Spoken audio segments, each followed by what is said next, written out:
Speaker, the traders, among the issues they raised were the non-standardized valuation. Different people pay different tax rates. We want to hear from the Minister of Finance. How are you curing this? Because it is killing business. Secondly, we all agree that people must pay taxes, and we have no problem with that. And even the traders, they don't have problem to pay tax, but our tax rates are prohibitive. They are killing business. You are telling us that you are going to study this in 2 weeks, and we are considering the tax bills. Now, if you consider it after within 2 weeks, and the tax bills are already ongoing, how are we going to include that in the tax bills? We want to hear your proposals. For instance, on the VAT. Our VAT is one of the highest in the whole world. We must revise this VAT so that it is affordable for our people and they can be able to do business. And lastly, on the competition law, we passed the law and the traders are waiting for these regulations. We want to hear commitment from corporate, from trade. When are you bringing these? The Honorable Abedi Wanika has talked about a very critical issue. Having foreign investors entering into the local business is very dangerous. These people come here as investors, as manufacturers, but they are going into retail business.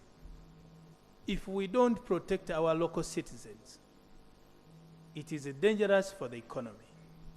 Right Honorable Speaker, the Honorable Abedi Wanika emphasized on the issue of competition in business. Ideally, Uganda, we are losing business, Honorable Minister. Manufacturers are paying taxes. You want also to go down? Also to the wholesalers, also to pay taxes for the same good that has already attracted taxes. Ideally, before Uganda was a business hub. As we speak today, in the region, we are losing out. Our economy has largely been driven by our local traders.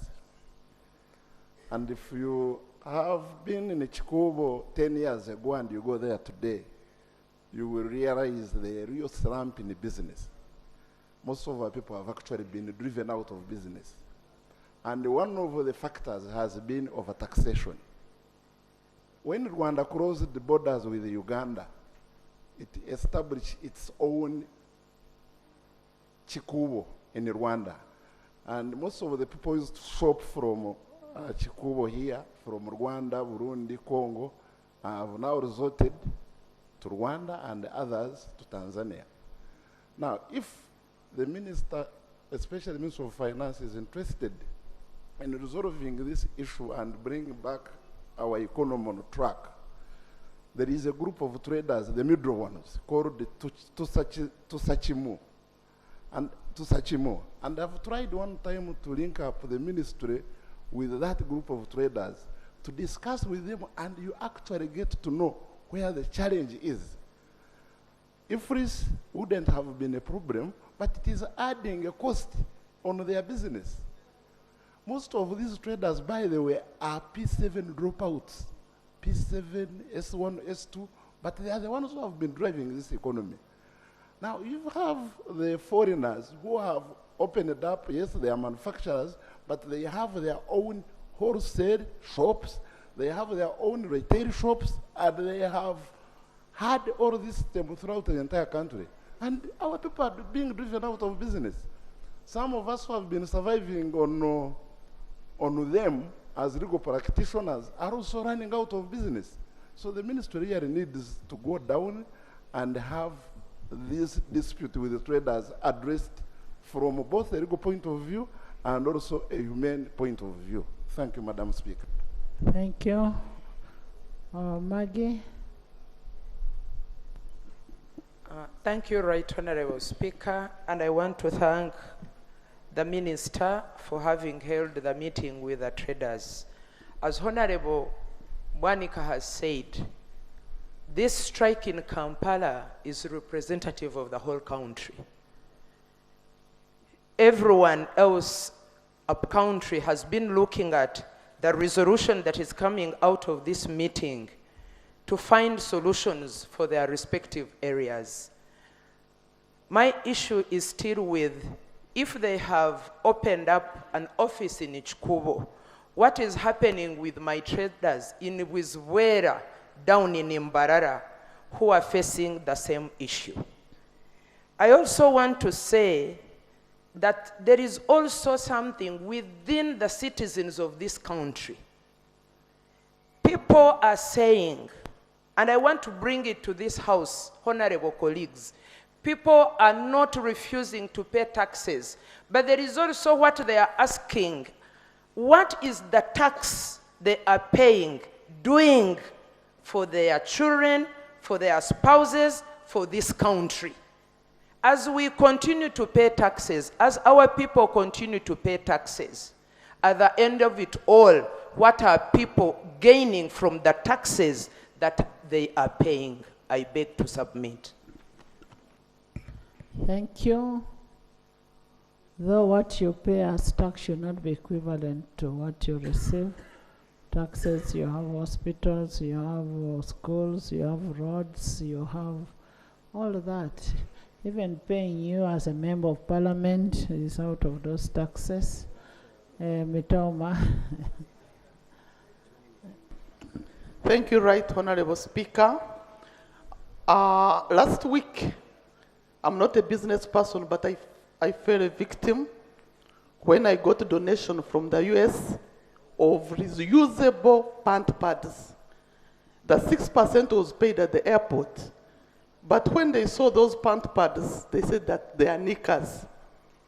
I went through a lot, but when I went to URA, what has been raised here by the traders, it was found out, even for them, they didn't know, that even knickers are charged 35%. Imagine women knickers, they are so different at sometimes 2,000 up to 10,000. 35% is big. So I request that the garments should not be generalized. They should just know which garment and which use. Because 35 is so big on female knickers, and the donations.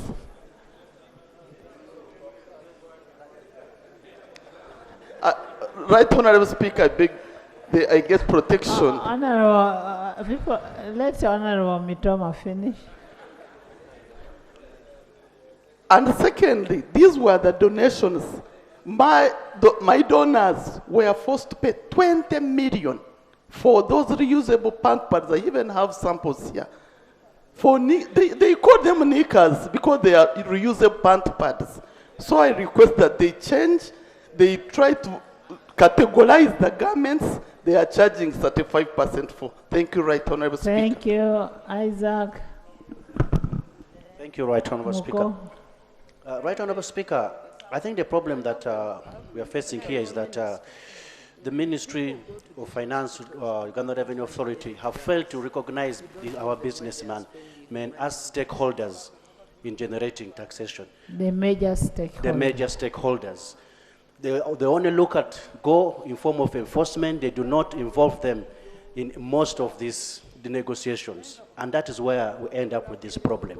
If they could involve them right from the beginning, that this is what is coming up, take their opinions as well on board, and reach a meeting point, we would not be where we are right now. On the issue of VAT, Madam Speaker, Kenya pays VAT already at 16%, and most of our goods actually pass via Kenya. Our VAT indeed is high at 18%. So I do understand and plead with it, understand the traders' plea that VAT should be reduced to 16%. And Madam Speaker, VAT is supposed to be reclaimed back. But up to today, we do not know how many traders actually know that they can claim back VAT. Such information are not being given to our traders, that they can balance some of those things. So I beg that we get more information, like you said, that they should get more engagement through radios and sensitization. Thank you. Thank you. You should have the stakeholders engagement for them to know what we expect of them and what they expect of us and what their right is. Thank you, Madam Speaker. Madam Speaker, I want to say here that we all need taxes to develop the economy. But however, the issues being raised by traders here are issues I will consider to be irregularities in the administration of the tax. We are a member of East African Community, and one of the reasons of joining East African Community was to widen our market so that we become competitive in the East African region. But when you look at our tax regimes, the decisions we make in terms of taxation, they do not make us to be competitive. Members have already raised here that neighboring countries, their VATs at 16%, but for us we charge at 18%. Now, here as a country, we thought we would boost our trade with countries like Congo. We even went up to the extent of constructing roads in Congo in the name of trading with Congo. But when our taxes are very high, we may realize that we have constructed those roads for other countries, not for ourselves. So for me, to promote our competitiveness in the region, we should work together with the rest of the countries in terms of issues to do with the VAT. On manufacturers, Madam Speaker, most of these manufacturers, when you look at them, they're treated as investors. Many of them don't pay taxes. Sometimes they have tax incentives. But the real people who pay taxes are the local ones. You find that in deep villages, some of those up-country towns like Koboko, Yumbe, Moyo, and the rest, we had our local traders who were agents of these manufacturers. When these items are manufactured, they will take them, they become wholesalers and distributors. But you find up to the lowest, the remote village, these so-called investors, they go there. They don't pay taxes. It is these same people we expect taxes from who are struggling with this. So I think some of these issues are very valid. We need really to address them if we are to promote our competitiveness. Thank you, Madam Speaker. Thank you, Harriet. Thank you, Right Honorable Speaker. Right Honorable Speaker and members, I just want us to interest ourselves in the number of businesses that are closing to date. You realize as leaders, if you went through your constituency, you would actually realize that a shop that was there a year ago is no longer there. It is not out of the goodwill of these people that they've gotten better or better things to do. It is because of COVID and the high taxation, people are closing shop, Right Honorable Speaker and members. And what does not help this country is that this country has carried out tax exemptions to people actually who have ability to pay tax. Yet they continue to squeeze the ordinary person who does not have capacity to pay. The traders have a very yes, and actually as government, when businesses close, we don't gain anything out of it. Because even if you charge high tax, people close shop. You'd rather have very many businesses open, and then you charge what is available. I thank you, Right Honorable Speaker. Thank you, Ntungam. Thank you so much, Right Honorable Speaker. At the moment, what Uganda is passing through is failure for URA to consider one of the principles of taxation, which is concerned with certainty and simplicity. For example, a good number of traders do not understand how VAT operates. They don't understand this new way of taxation which has been introduced recently. If for so many years they could not understand VAT, how do we expect them to understand this new methodology? So we find it very difficult to deal with those people when they do not understand the taxes they are paying. Secondly, this tax on imported garments and textiles is too high. And we thought by putting that tax would discourage people from importing those garments, and then we produce local as Ugandans. However, the same industries which are producing the same items are being overtaxed. Therefore, we cannot realize that in Uganda. So we must make sure that there is a way we are reducing taxes on manufacturers who are producing garments. Secondly, we must come out and think about making Uganda one of the tax hubs in Africa, because it is a landlocked country. We cannot favorably compete with Tanzania and Kenya if we do not reduce our taxes. And remember, members, we are targeting the Congo. Congo is very big. If we do not bring our taxes down, attract manufacturers, we shall not be able to sell our products to Congo and South Sudan, and we shall lose out. So, Right Honorable Minister and members, I propose that we think about reducing taxes in Uganda so that we can enjoy our position, which is between DRC and South Sudan. Thank you so much. Thank you. And I think what we need to do is to increase on the tax base and reduce on the taxes. Increase on the tax base. Thank you very much, Right Honourable Speaker. Right Honourable Speaker, I want to thank Honourable Minister of Finance and Minister of Trade for the engagement with traders in Uganda, and I want also to thank that there's a meeting which is going to be held between traders and the head of state. Madam Speaker, I want to zero on sensitization. When you look at what is happening in our country, there is nothing like a component of sensitization of traders to know what taxes, and even categorization, which category is supposed to pay this tax and which category is not supposed to pay this tax. According to the minister's submission, he stated... Honorable member, it is not only the traders. There is no awareness of any law that we pass. People don't know what happens. We pass the laws here, they go and they put them in the drawers. I've not seen any minister coming out and say, we passed this law and this is what is expected of you and us. Thank you, Right Honourable Speaker, for your guidance and addition. Madam Speaker, I want to say that the Minister of Finance and Minister of Trade, they are supposed to conduct sensitization, countrywide sensitization to our traders so that they get to know what taxes they are supposed to pay. Madam Speaker, when you look at our trade between Uganda and the Congo, we were constructing roads in order to get or to do trade with Congo. But the Congolese now are bypassing Uganda to go to Kenya, and they are trading there's trade between Kenya and Congo. When in actual sense we are in the middle. You wonder why they are bypassing our country and go to Congo. The issue is that our taxes are very, very high.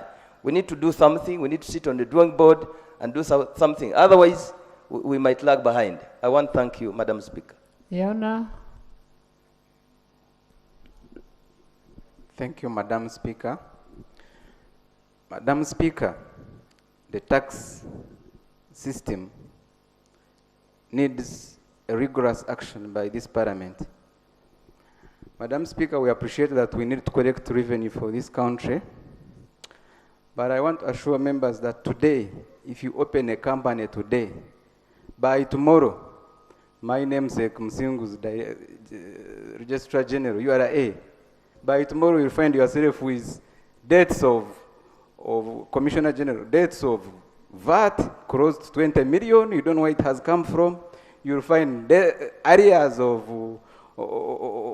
which tax, of how much, you don't know where it has come from.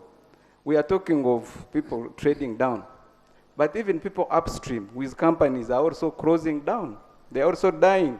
You go you open your portal of URA, you find them demanding you 500 million. You have never touched even 200. You wonder where that money has come from. So sensitization is important. And on garments, Madam Speaker, I know one company, I don't want to mention the name. It is a Chinese company. They import a sheet of a garment. When they reach here, they own the cut and fold the sheet and make a bed sheet and put in the market and sell. They are given tax incentives by Ministry of Finance. They don't pay any tax because they disguise as if it is a raw material.